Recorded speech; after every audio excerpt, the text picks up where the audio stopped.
This is Brent Allen Winters, commonlawyer.com, www.commonlawyer.com, coming at you from the remote hinterlands of the Wabash River Valley, where the hogs, the frogs, and the dogs keep up a racket all night long. We're talking about the Constitution of the United States, the laws of nature's God. We're on question 118 out of 333 questions of Stansbury's Catechism. How about question number 120? 120. Oh, yes, you're right. Thank you, Miss Francine. Boy, she's not just there sleeping or playing free cell. She's listening. And a good thing, too. Keeps me from running backwards like I was doing. Okay, what is a post office? Answer: a place where letters carried from one part of the country to another at the expense of the United States are received and delivered. Now already, see, they've got the idea here that the United States is supposed to carry letters. And the Constitution of the United States doesn't say that. I think I told you yesterday, that we had, it was the brother to our congressman at that time, the two brothers in Congress at the time. And every year, he introduced a bill in the U.S. Congress to end the monopoly. The monopoly, the law, by the act of Congress, there's a monopoly on letter carrying, and only the government of the United States, by the U.S. Postal Service, according to law, is allowed to carry letters.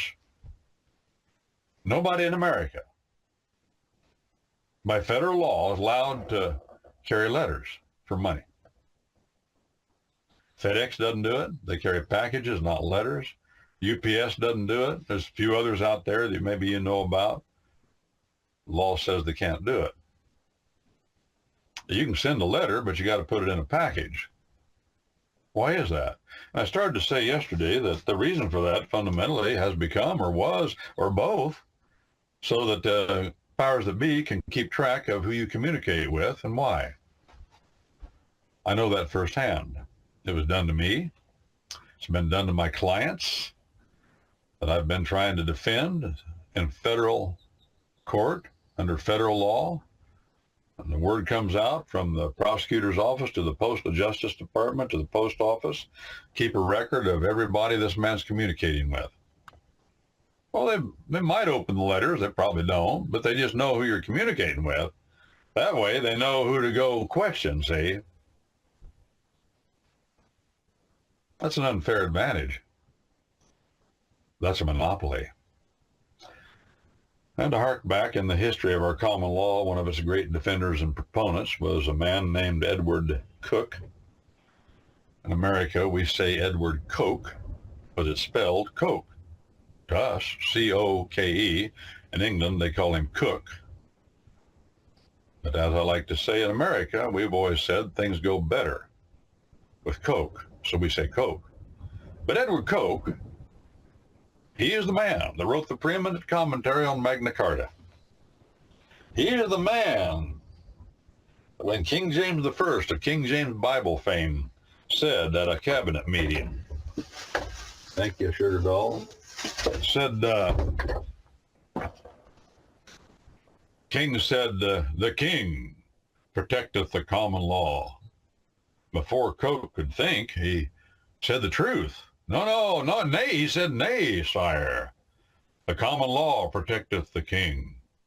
And all of a sudden, he looked around to the other men in the room. Could have heard a pin drop. Dead silence. He realized that he could lose his head saying something like that, and he fell on his face. That was the wise thing to do. Obviously, King James had to drop on the boy. I tell my children, I tell you, I tell everybody I care about, do not pull a pistol on somebody that's got to drop on you. You likely get killed. No, play it different at that point. Play it different at that point.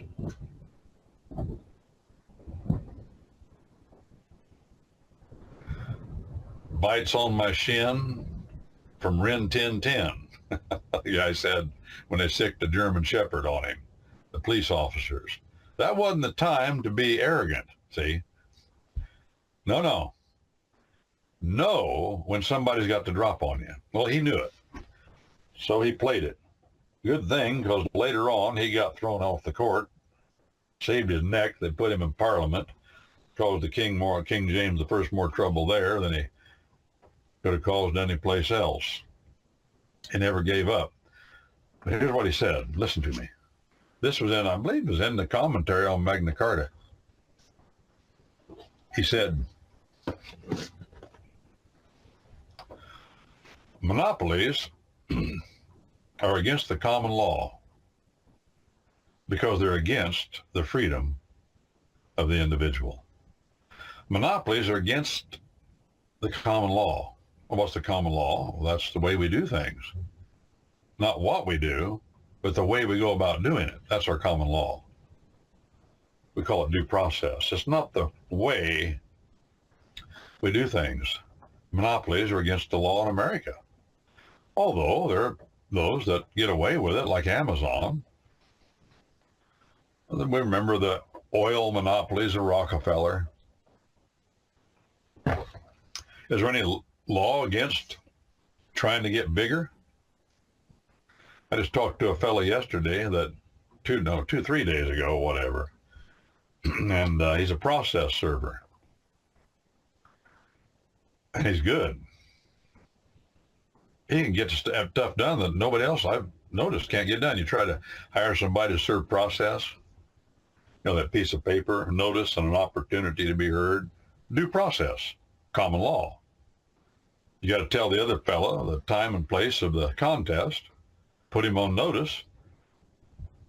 It wouldn't be fair to just show up where the fight was supposed to occur and he didn't know that there was a fight going on and you win by default. That's fundamentally unfair, isn't it? That's what our common law is. It's all about fairness, a fair fight. Remember the John Wayne movie? Which one was it? Some great big Bubba. John Wayne was mad at him, and they were next to this pit, next to this mine. So I remember that. And this pit had all this mining sludge in it. And John Wayne got mad at him. He said, I'm not gonna hurt you. I'm mad, but finally he just said, oh, but I will, and said a cuss word, I think, and he turned around and wham, right in the kisser. Knocked him flatter than a flitter. What's a flitter? That's somebody asked that when I said that before, so I'll stop and define my words. When I was growing up in my part of the world, in the Wabash Valley, a flitter was a flapjack. Now, there's other people out there who are saying, what's a flapjack? A flapjack is a pancake, a cake you make in a pan. So if something flatter than a flitter, it's pretty flat. He knocked him flatter than a flitter, and this Bubba gets up, and they have it out or something. Then he tells his friend, didn't get his feelings hurt, he said, he fought me a fair fight. He fought me a fair fight. That's a common law saying. It doesn't exist in the rest of the world. Due process means fairness. You can't have confidence in the outcome of a fight. Listen to me. You can't have confidence in the outcome of a fight. You can't have confidence of really who the best fighter is if the fight ain't fair. I mean, if you allow somebody to put lead weights in his boxing glove and the other guy doesn't have lead weights in his glove, you're not going to find out who the best fighter is when the fight's over. You're going to find out somebody cheated. If you allow somebody to hit below the belt, that's a nice way of saying don't let boxers hit each other in the jewels, the kahunas, below the belt. If you allow one guy to do that and the other guy doesn't do that, that's not a fair fight, and you really don't know who had the most meritorious ability, who's really trained the hardest. And we say in court, if we don't fight according to the Queensberry rules, that's the rules they use in the boxing ring, Queensberry rules, that's what they're called. And when you're in court, you fight according to the rules for the same reason. So you'll know when it's over, you'll have confidence that the case that won is the most meritorious case. May the best boxer win. May the best man win. May the man that has right on his side win. We're not sure who's right here, so we're going to have a contest. Well, where there's a monopoly, there's no contest, friends. Where there's a monopoly, there's no competition. The post office, the U.S. government said, we got a monopoly on carrying letters. There's no competition. What does it do? Well, the service stinks. Abuses occur. Go into a post office, go into a FedEx office, and see who has the nicest attitude toward you. Oh, I know there are exceptions. Yes, there are. I've seen them. But I know, too, that I've been treated pretty ugly in some post offices. You just don't see that kind of thing happening very often in a FedEx office or a UPS office. Why? They're trying to make money. And if they're nasty to people, they're going to get fired. I was at a gas station not long ago on an Indian reservation. Now, this particular tribe, there's some reservations where I won't stop at their gas stations even though the gas is cheap. Because I don't want to get robbed or beat up. Let's put it real simple. They think I'm a white boy. They're going to rob. I can't say, no, my great-grandpa was a Kickapoo Indian. They ain't going to listen to that. You know, most Americans that have been here for any period of time have Indian blood in them. If your family, this is what I've read from a geneticist in Poor Farmer's Almanac when I was a boy. If you got family that's been here since before 1850, there's an 80% chance that you have red blood in your veins. Red blood, red tribesman blood. Don't mean nothing. They're not going to listen to that. So I don't stop at these gas stations. But there's this other place that I like to buy gas. It's just nice. And they got a half-breed. I won't tell you what the tribe is. I don't want them to, I didn't get permission. I like these folk. I go in, I buy things from them when I pass through. And he's a half white and half tribal. And he runs a gas station. He's sharp. Sharp as as they say, is a carpet tack. Those things are sharp, by the way, if you've ever stepped on one. And he comes running back in the gas station when I'm there buying something. And he said, we got to drop the price 2/10. And I know him because I've got to know him over the years. And I said, what do you have to drop the price 2/10 for? He just said, I went out and looked, and it's across the road, Cattywampus over there, across the corner. They just dropped theirs 2 cents. Now, I don't think that station is tribal, but his was. Boy, he's on top of it. And they're in competition, in sharp competition. That's why I like to buy gas there. He's got the best prices, and he says, I'm going to have the best prices. He told me.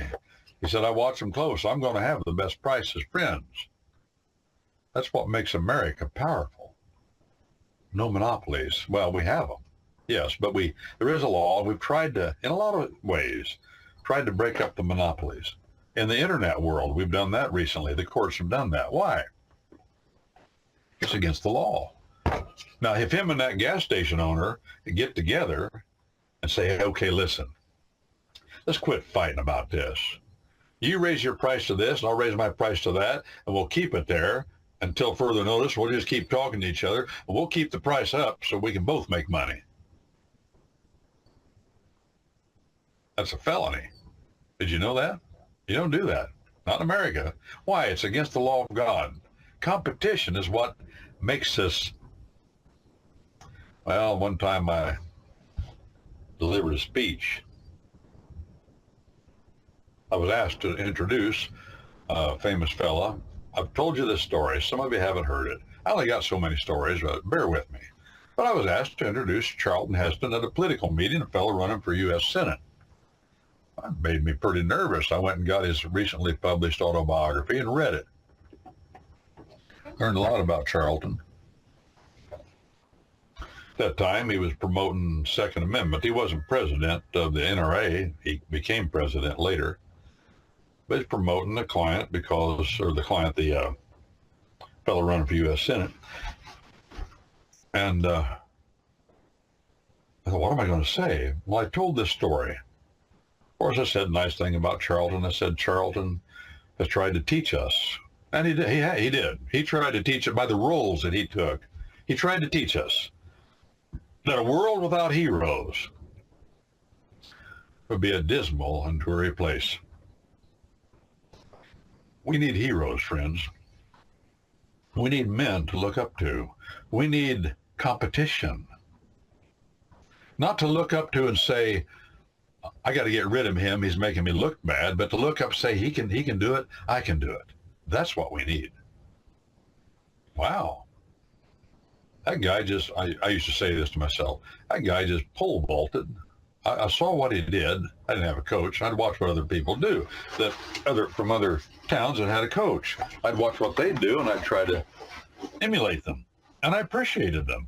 And my cousin, see, it was Brent, and Kent. First cousin once removed.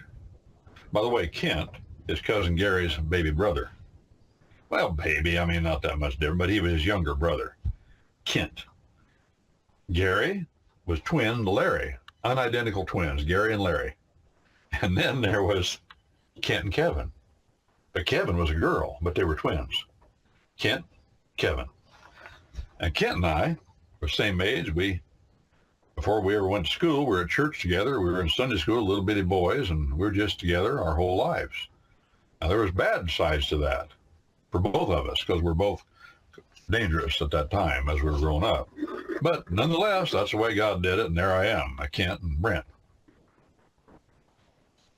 Well, we got to high school. We both we learned how to pole vault. We wanted to. We knew another mutual shirt-tailed cousin, Jerry Beasley.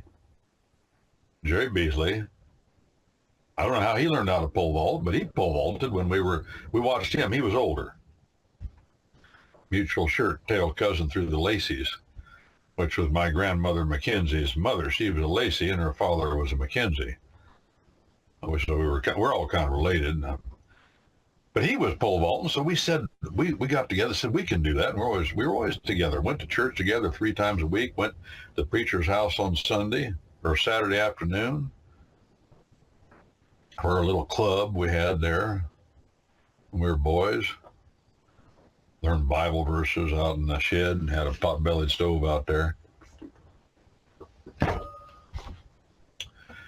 Well, Kent and I started out and pole vaulting, helping each other, and wasn't long, got competitive. Started out at 7 foot, 7.5, 8. I'd go higher. And he'd say, well, I can do that. Well, he can go higher. It was like this for 4 years, all through high school. We got going higher and higher and higher, and went down to they had the intermediate regional meet, and then those guys that won there went to the state meet. We're at the regional meet down there in Richland County. Had a beautiful track. Had a beautiful high school, beautiful auditorium with a stage with an orchestra pit. Out in the middle of nowhere. Why? They had oil wells all over the county. We did too. We had a beautiful gym, little tiny place out in the middle of nowhere. We had a state-of-the-art football field built in the 1920s, but it was state-of-the-art. It was raised up in the center a little bit so it drained right. Gymnasium, they used to have the state basketball tournaments in that gymnasium in that little tiny town because we had money from the largest above ground oil reserve in the world in that school district. And the tax money off of that's what built all that stuff. But I went down there all and went to track meet. Kent and I had been competing. This was the last meet. We'd been competing all that time. Boys down there going 14 feet. Kicking the bar off at 15 feet. They getting way up there. Well, we got way up there. Kent and I were up to 12. Down at Cumberland County, we'd both gone 12 feet. I went 12 feet and 3 inches. You say, well, that ain't very high. Well, it is to boys that learn how to pole vault with nothing on the other side but about that much sawdust. I mean, like I said before, we had to learn how to land. It wasn't just a matter of going up and getting over the bar and not worry about it after that. No, we had to get over the bar, then we had to land in a way that we don't break our necks, you see, land on your head or on your... These guys at this big meet were landing on their backs on this foam. Didn't mean nothing to us. We couldn't take advantage of that because we'd learned to do it on the ground, or when I started, I just did it over the cattle gate with a sassafras pole over the cattle gate there at the barn. We got up 12 foot, 12.3, and it was going slower at that point because we were getting up there. Can you imagine? I look at it now, I look at 12 and a half feet, and I say, how did I do that? Well, when you're young, you're more capable than you think you are. We got up there. I'd gone 12.3, actually 12.4 and a half. When you go high, you measure it. You don't just go by what people say. It was 12.4 and a half. That's what I went. And school record before that was 11 feet, 7.5 inches, 1954. Well, we got up there. I went 12 foot. And Kent went 12.6. We both went a lot higher than we ever thought we could.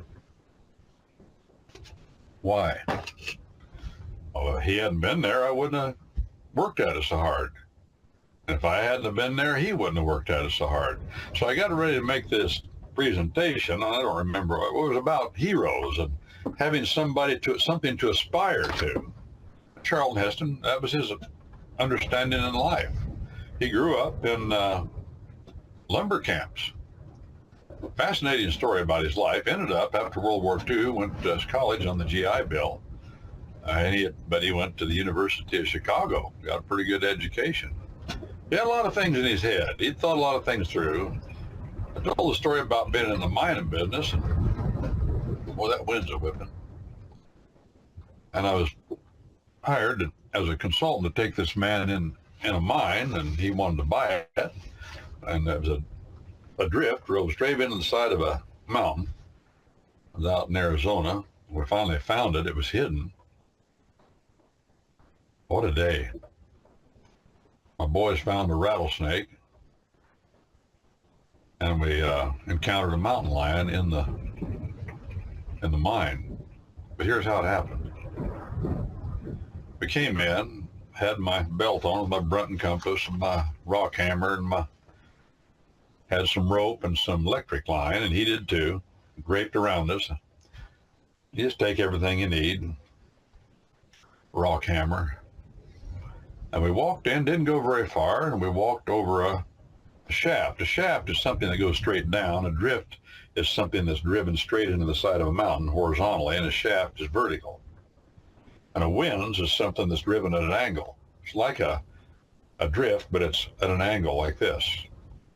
Well, we were in a drift, just walking straight in the side of the mountain. We came to a shaft, and the shaft looked like a hole in the ground, of course. And we had our headlamps, and there was a heavy board laid across the shaft. And I walked across the board, and I looked down, shined my light down in there, and there was the half-eaten carcass of a javelina. Now, javelina looks like a pig, only it's about this wide when you look at them straight on. And they're related actually more to a rat, they tell me. Nasty critters, have tusks sticking out of the side of their mouth like this. There was one laying down there half-eaten, and this guy with me said, he cussed, and he said, "That old gal's in here again." I said, "What old gal?" He said, "That mountain cat." I said, "Well, how do you know?" He said, "Well, she's one to put that down in there." And we started walking on back, and we were in the wrong drift. It came to a dead end, but we saw some show where there was a vein, a quartz, and gold. Then we came back out, and we walked. It wasn't very long. We walked over that shaft again, And we shined our lights down in there, and that carcass was gone. And he said, oh, not only has she been in here, she's in here. And he started taking his belt off and taking those electric cords off and the rope. And I said, what are you doing? He said, I'm stripping down to running weight.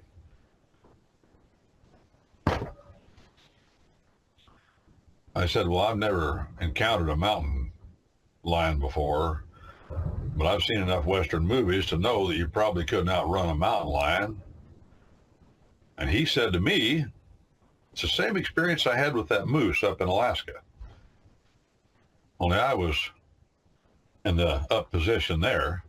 He said to me, I don't have to outrun the mountain lion. All I have to outrun is you. And we made the point, competition is not only the life of trade, like that gas station owner, it's not only the life of trade, but competition is the very trade of life. Life becomes beautiful if there's a positive attitude toward competition. If we have things and men and others that we aspire to, I want to be like them. They're doing something that I think's good. I can do that maybe. That's what makes life worth living. Well, the U.S. Postal Service, by an act of Congress, has gotten rid of that in order to keep track of people in America who they're communicating with. What is a post road? A road on which the bag containing these letters, called the mail, is carried. A road on which the bag containing mail is carried. That's easy, of course. The U.S. Postal Service hired railroads. There's a road made of steel. They hired them and still do. This is Brent Allen Winters, commonlawyer.com. www.commonlawyer.com, coming at you from the remote hinterlands of the Wabash River Valley, where the hogs, the frogs, and the dogs keep up a racket all night long.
it all night long, go to the website, commonlawyer.com, and take advantage of what is there. Please do. And when you do that, in appreciation of a donation, we don't want you just to give and you not get something much more valuable in return if we can provide it. And we try to, and we've been a lot of years trying to put together whatever meager things we can do, but we do have a law school.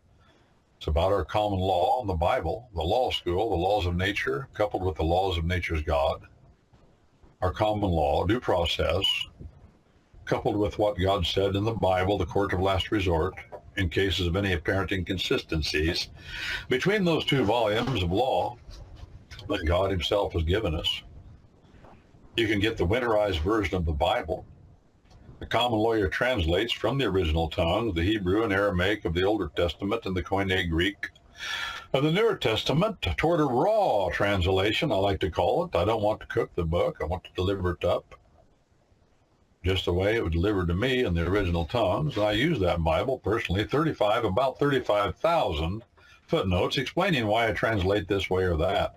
You can get it in digital form or hard copy, 5 volumes, a lot of footnotes, so there's a lot there.